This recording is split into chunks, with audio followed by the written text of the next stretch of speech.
Hello guys, അപ്പോൾ നമ്മളെ വളകാപ്പിൻ്റെ second day ആട്ടോ. അപ്പോൾ നമ്മൾ എല്ലാവരും റെഡി ചെയ്യുന്നതിന് ശേഷം അങ്ങോട്ടേക്ക് പോയി. നമ്മൾ വീടിൻ്റെ അടുത്ത് തന്നെ ആട്ടോ പരിപാടി. ഒരു 10-12 ആകുമ്പോഴത്തേനും പരിപാടി സ്റ്റാർട്ട് ചെയ്യും. അപ്പോൾ നമ്മൾ സ്റ്റേജും കാര്യങ്ങളൊക്കെ അടിപൊളിയായി നമ്മൾ വെച്ചിട്ടുണ്ട്. ആൾക്കാരൊന്നും വന്നിട്ടില്ല കേട്ടോ. ഓരോരുത്തർ വരുന്നുള്ളൂ. ഓരോ പരിപാടിയും കാര്യങ്ങളൊക്കെ കഴിഞ്ഞ് നിൽക്കുന്നുണ്ട്. നമ്മൾ ഫുഡും കാര്യങ്ങളൊക്കെ ഓരോ തലക്കുന്ന റെഡി ആകുന്നുണ്ട്. അതിൻ്റെ ശേഷം നമ്മൾ ഫ്രൂട്ട്സും കാര്യങ്ങളും വളയും മാല അങ്ങനത്തെ കാര്യങ്ങളൊക്കെ നമ്മൾ സ്റ്റേജിൽ കൊണ്ട് നിരത്തി വെച്ചിട്ടുണ്ട്. ചെക്കനും മുന്നിൽ സ്റ്റേജിൽ കയറ്റി ഓരോ ഫോട്ടോസും കാര്യങ്ങളും ചടങ്ങൊക്കെ നടക്കുന്നുണ്ട്. അതിൻ്റെ ഇടയിൽ ഞങ്ങൾ പുറത്തിറങ്ങി ഞങ്ങൾ ഓരോ വീഡിയോസ് ഫോട്ടോസൊക്കെ എടുക്കുന്നുണ്ട്.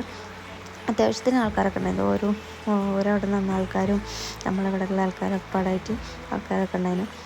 അപ്പോൾ നമ്മളോരോ ചടങ്ങും കാര്യങ്ങളൊക്കെ നടക്കുന്നുണ്ട്. അതിനിടയിൽ അത് കഴിഞ്ഞതിൻ്റെ ശേഷം ഓരോ വീടിൻ്റെ ഉള്ളിൽ കയറ്റി അങ്ങനെ ഓർക്ക് ആദ്യം ഫുഡ് കൊടുക്കും. അങ്ങനെ എല്ലാവരും വന്ന് അവർക്ക് ഫുഡ് കൊടുത്തതിന് ശേഷം നമുക്കുള്ള ഫുഡ് പരിപാടി തുടങ്ങി.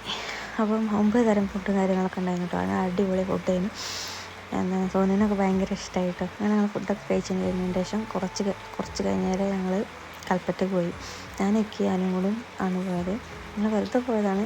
അവിടെ ചെറിയ കാര്യങ്ങളൊക്കെ ഉണ്ടായിരുന്നു. അങ്ങനെ ഒക്കെ കഴിഞ്ഞതിൻ്റെ ശേഷം ഞങ്ങൾ ഓരോ ലൈമും ജ്യൂസൊക്കെ കുടിച്ച് അവിടെ ഇരുന്നു. അത് കഴിഞ്ഞതിൻ്റെ ശേഷം ഞങ്ങൾ അവിടെ നേരെ ഇറങ്ങി. വേറെ പ്രത്യേകിച്ച് വേറെ പരിപാടിയൊന്നും ഉണ്ടായില്ല. അപ്പം ഞങ്ങൾ നേരെ വീട്ടിലേക്ക് പോയി. ഇത്ര ക്ലാസ്